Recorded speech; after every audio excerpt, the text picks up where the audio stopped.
it's Bekah and welcome to the Carriage House Homeschool.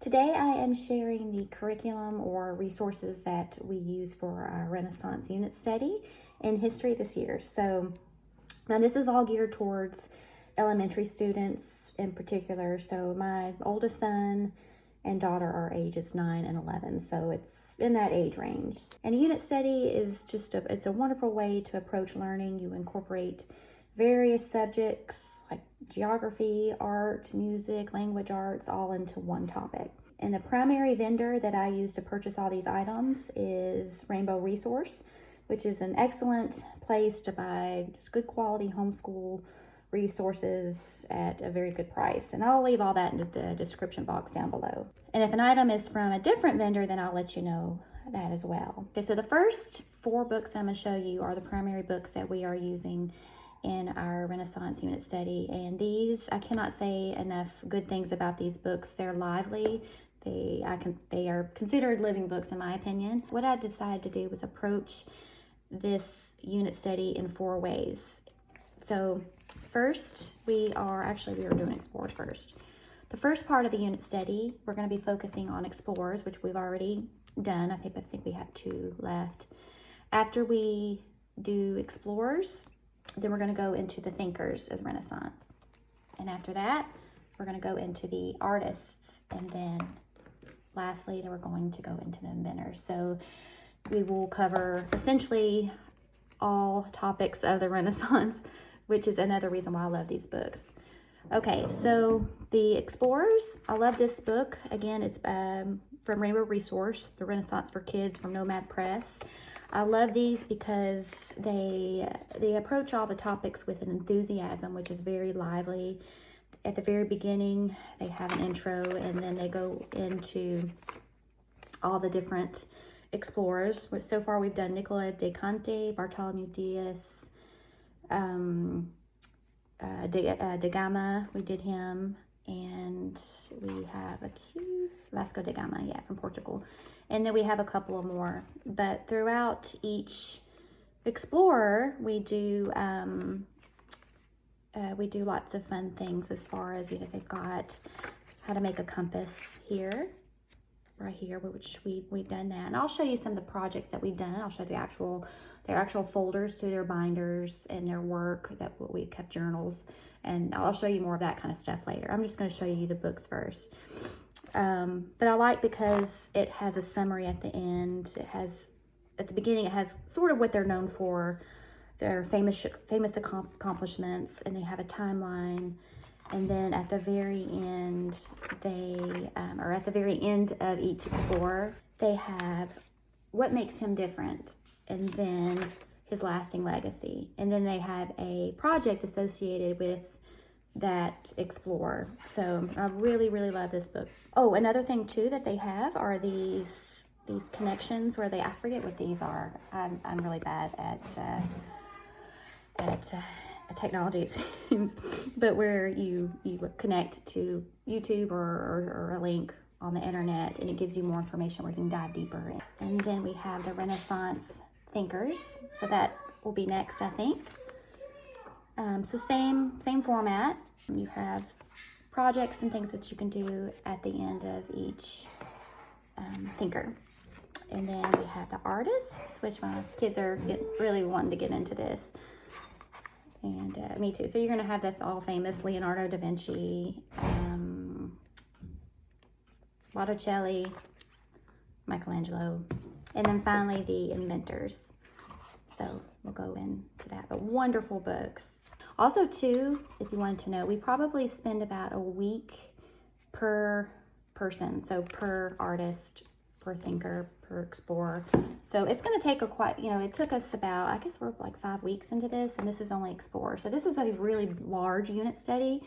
The average unit study, I think, is only like about 4 weeks, but we're really diving deep now that my kids are getting older, and we really, really love history this time of year, especially late fall and early winter. We like to dive deep into these history topics. Okay, so the next book that we supplement those other ones are the famous figures of the Renaissance, and I love these. These are so cute. You can cut these out and use brads, and they're movable figures, so to speak. And they also have these cards that you can cut out and laminate, and it's talking about each person or famous figure of the Renaissance.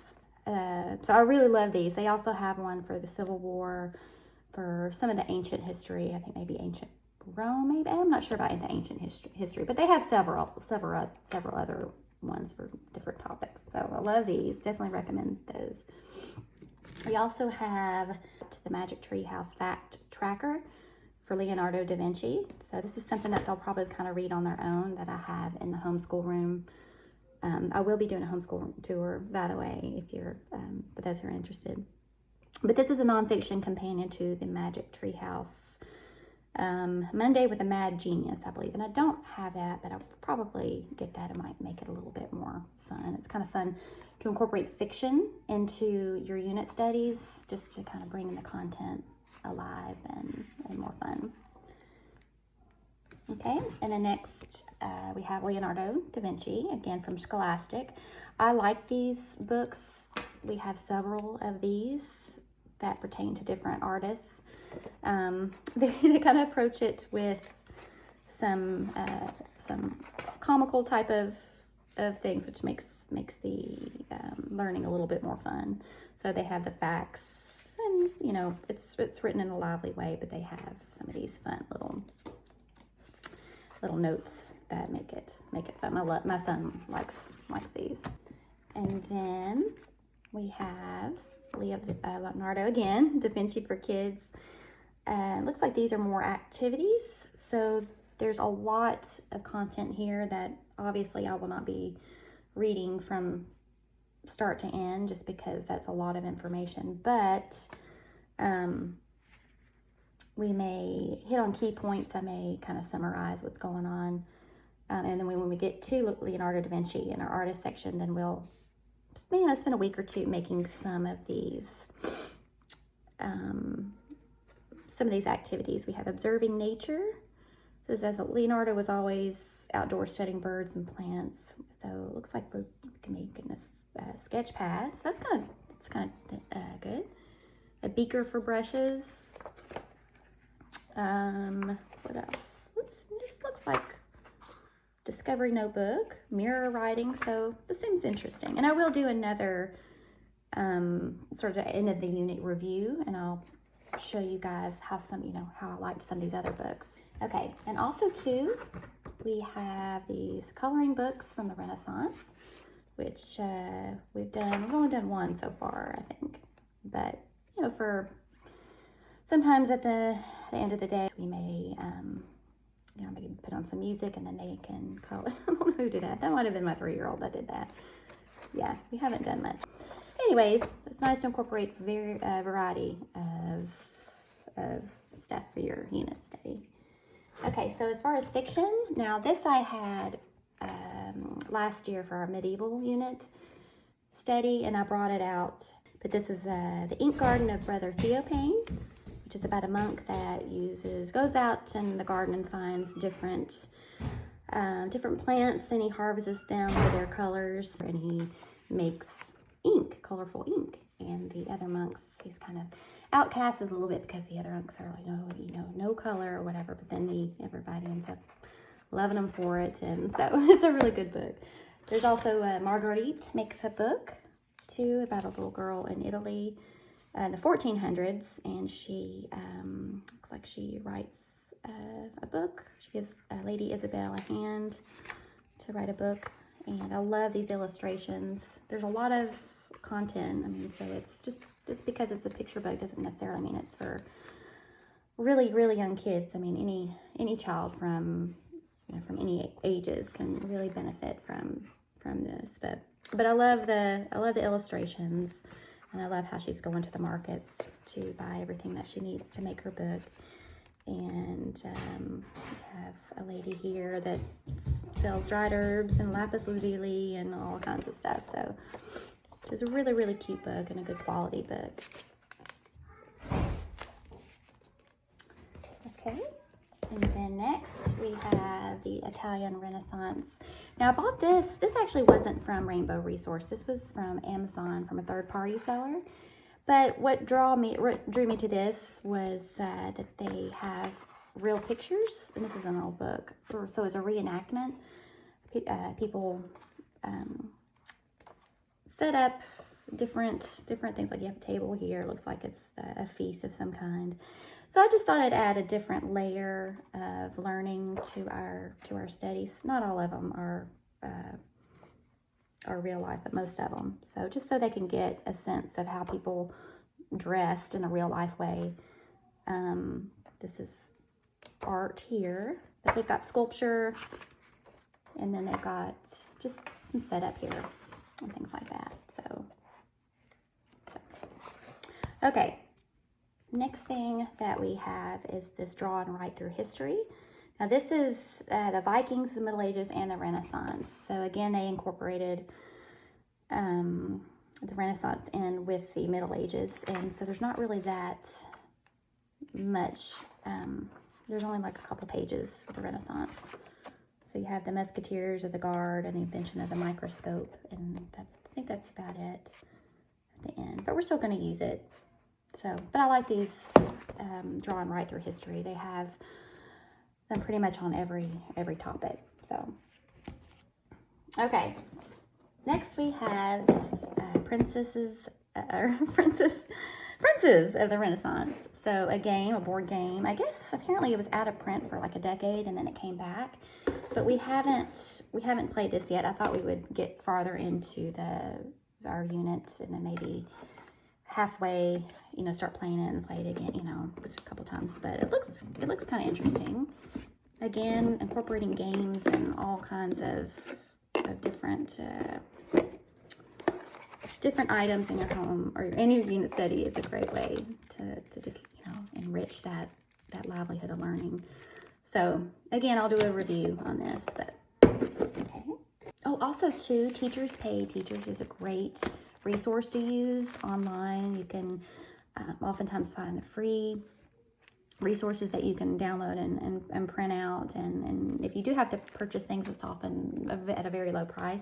But this is wonderful. We just played this the other day, and it's an explorer game, and each child picks a country that it wants to be, and it will sell a resource such as like spices, gold, animal skins, or gems. And then you trade. You have these little playing cards, and you trade with each other, and it's just really fun, and it's really simple. It's just paper, and we just cut out this. But I may print out another copy and laminate this because this was really cute. I really enjoyed this. I can leave all that down below too. And then something from last year when we did our medieval world book. This is the Usborne Internet Linked Medieval World book. I had this. I'm just kind of leaving it out.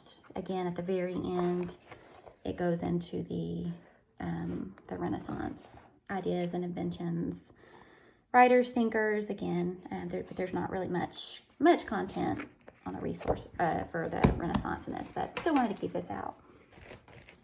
Okay. Again, we've got another cute little Go Fish Renaissance artist game. So we have played this already, so you can learn a lot about art just by playing Go Fish. So you've got the cards, and then you have artists at the time period, and then you're just basically playing the classic Go Fish game while learning all about all the artists.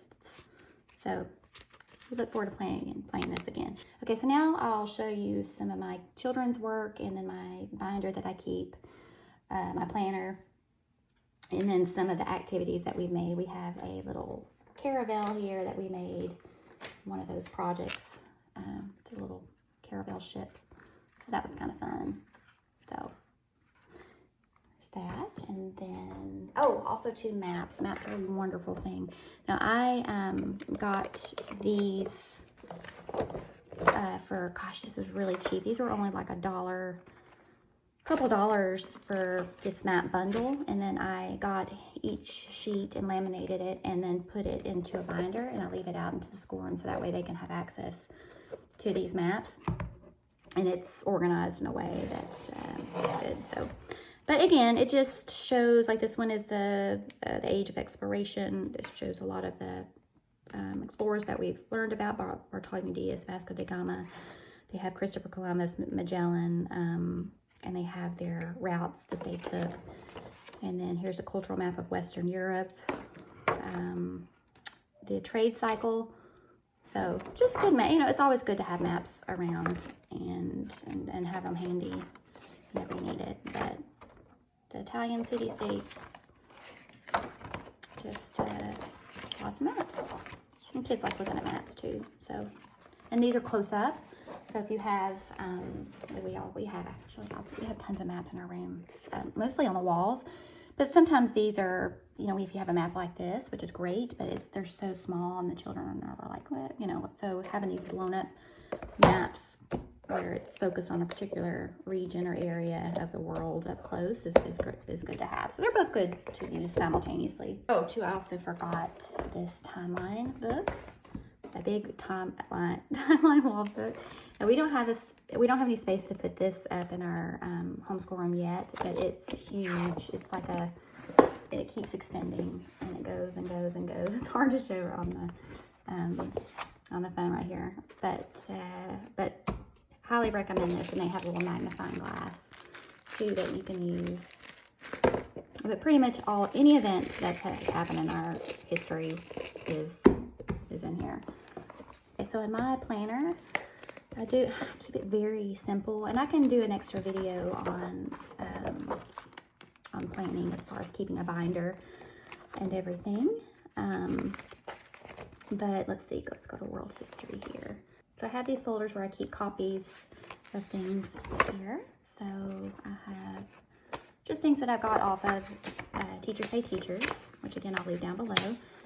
And then for the week ahead of when I plan, I just simply do, you know, Google spreadsheets or Google documents, things like that. I'll do Google Keep too to keep organized in a way, but I just use basically Google documents I use to just type up what we're going to be doing that week, and then I'll include it usually in here. And then for my children, they have their own binders. So for my son, we have a binder for the Renaissance. I did print out just an overview from Teachers Pay Teachers, just to kind of get an idea. And then we go into each explorer, which is what we've been doing. We'll have a section on that. And then we have like Nicola de Conti. I just print out or make copies from those books of just what I think is important for them to, you know, to note or to summarize about that explorer. So what makes them different, again, lasting legacy. And then I may include something for the child as far as like ginger. We ended up going into a lot about ginger because one of the things that he found in Indonesia, I believe, was ginger, and there was a big topic on it in the book. So we kind of went off the grid and did some ginger exploration. So we actually had some. We cut it up and looked at it and everything. So again, so we have Bartolome Diaz, what makes him different, Vasco da Gama, things like that. And then they also are keeping their own little journal and notebook. So this one's my son's. One thing we have been doing recently, which has been really fun, is acting as if we are on an expedition with one of the explorers. So they'll write like their experience as if they were on the voyage or whatever, but they include facts from the book, so that way they can learn as they're writing down their voyage and for all that stuff. So, but I do need to encourage them to sketch some more, sketch a little bit more. So, but that's been really fun. They can use their imagination while incorporating facts into their writing. And then my daughter as well, she has hers. So she sketched her little caravel here. And again, and then she has hers. We'll probably do a little more of an art type of form on these books at the beginning, but lots of writing and things. So Okay, so the last thing I wanted to share with you, which is something that I think is very important to keep in your homeschool room or space, are word walls or wall words. So as we're learning, we go through and add words or explorers or just anything that we think is very relevant to help us remember about what we're learning about. So here we have explorers, and the names are sometimes really hard to remember, but I put them down on the wall. And this is something I got at Target. It's just a big dry erase board so the kids can go to on the wall and write down something. And then I have these little sticky things that I got at Target too. But we have Caravel, Maritime, just words that kind of, if they look at the wall, they look at these words, it sort of provokes more thinking and what they've learned about this topic, the Zambezi River of Good Omens. And then it starts, it's just kind of a domino effect. They see this and then they think, oh, I remember this. This was associated with, this activity or this craft or this explorer. So I really have noticed keeping words on the wall in any way that you can does really enforce that learning. And like I said, I will do a homeschooling tour soon if you're interested. So I think that is it for this video. Don't hesitate to leave a comment if you have any questions about any of these resources. Again, I will leave most of the information that I can down below in the description box. But you can also email me too. I'll leave my email address. Or you can offer some information if you're a homeschooler and you've done a Renaissance unit study as well and you have more information to offer, then that's wonderful as well. But thank you so much, and I hope to see you in my next video. Bye.